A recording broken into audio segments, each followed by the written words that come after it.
Bugun dunyoda har 3 kishidan biri toza ichimlik suviga to'liq ega emas. Bu achchiq haqiqat, ayniqsa yozning jazirama kunlarida suvga bo'lgan ehtiyoj yanada ortadi. Ba'zida 2 barobarga ko'payadi. Afsuski, ko'pchilik hanuzgacha bu muammoni chuqur anglab yetmayapti. Suvni tejash o'rniga uni isrof qilish holatlari hanuz kuzatilmoqda. Mutaxassislarning ogohlantirishicha 2030-yilga borib, suv tanqisligi global inqiroz darajasiga yetishi mumkin. Bu og'ir vaziyat O'zbekistonni ham chetlab o'tmasligi bashorat qilinadi. Aholi sonining ortib borishi, iqlim o'zgarishlari va noto'g'ri foydalanish oqibatida suv zaxiralari kamayib bormoqda. Shunday ekan, har bir tomchi suvni qadrlash nafaqat bugunimiz, balki ertangi kunimiz uchun ham muhim hisoblanadi. Batafsil muxbirimiz Munavvar Erkinova lavhasida. Har kuni o'zimiz bilmagan holda 10 litrdan ortiq suvni isrof qilamiz. Suv tanqisligi haqida gapirgan bir pallada oddiy ehtiyotsizlik global darajadagi muammoga aylanmoqda.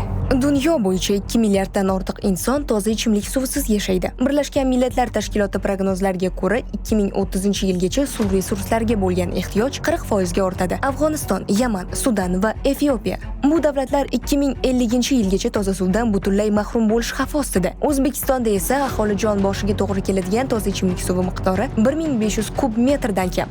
Bu ko'rsatkich Birlashgan Millatlar Tashkiloti tomonidan belgilangan xavf chegarasidan past. Mutaxassislar fikricha, iqlim o'zgarishi, aholi sonining ko'payishi va suvdan samarasiz foydalanish ushbu muammoni yanada chuqurlashtiradi. Shu bois biz mutasaddi vakillarga yuzlandik. Aholi toza ichimlik suvini qanday saqlashi mumkin? Respublikamizda iste'mol qilinayotgan suvning umumiy hajmini bor yo'g'i 4% ichimlik suvi sifatida aholiga beriladi. Ochig'ini aytish kerak, aholimiz o'rtasida suvdan foydalanish madaniyati o'ta past darajaga tushib ketdi.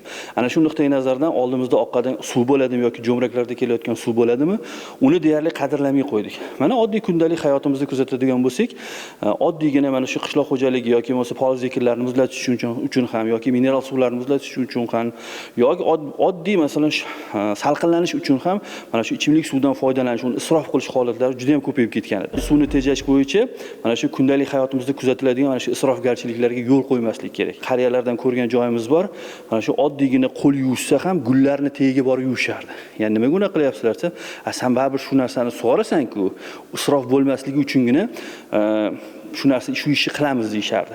Lekin bugun biz qaraymiz, mana shu qo'limizni yuvamiz yoki bo'lmasa basseynlarda 10 to'nlab suvni to'ldirib 2 marta 3 marta cho'milgandan keyin uni oqova suvlar, ya'ni kanalizatsiyalarga oqizib yuborish holatlari juda ham ko'p bo'ladi.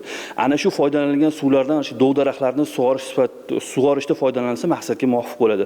Ota-bobolarimiz aytgan yo'ldan yurib turib, 200 gram suv bilan juda ko'p narsani hal qiladigan bo'lsak, bugun biz bosh qotirayotgan shu suv bilan bog'liq muammolarimiz ancha ortga chekinadi. Suvni me'yordan ortiqcha sarflaganlarga qanday choralar ko'riladi? Bugungi kunda jarimalar haqida juda ko'p gapirilyapti. Albatta to'g'ri bu narsa. Bizning maishiy ehtiyojlarimizdan tashqari bo'lgan holatlarda suvdan foydalanishda, demak, jarimalar qo'llanadi. Buning uchun demak suvdan foydalanish nazorat qilish inspeksiyasi bor. Belgilanmagan vaqtlarda demak maishiy ehtiyojlarimizdan tashqari bo'lgan holatlar bular nima? Ayni kecha kunduzda kuzatadiganimiz hovlilarni salqinlantirish, asfaltlarga suv sepish, gilam yuvish, mashina yuvish shunga o'xshagan holatlarda suv ishlatilsa, ana shunday holatlarda jarimalar qo'llanadi. Bu yerda demak bazaviy hisoblash miqdorining 10 baravari miqdorida jarimalar belgilangan. Yoz mavsumida hovuzlarni to'ldirish uchun eng maqbul vaqt qaysi? Kunlar isigandan keyin juda ko'p savollar tug'ilyapti aholimiz o'rtasida. Mana shu basseynlardan foydalanish mumkinmi? Albatta belgilangan me'yorlarda basseynlar haqida hech qanday taqiq qo'yilmagan. Faqatgina mana shu hisoblagichlar yordamida tungi vaqtda basseynlarni to'ldirib olish tavsiya etiladi. Kunduz kuni shlanglar orqali to'ldirilganda agar inspektor yoki shu suvdan foydalanishni nazorat qilish inspeksiyasi aniqlaydigan bo'lsa, bunga qarshi chora ko'radi. Toza ichimlik suvi bebaho ne'mat. Uni asrash esa har birimizning vazifamiz. Bu kun Munavvar Erkinova, Baxtiyor Jalilov, Toshkent.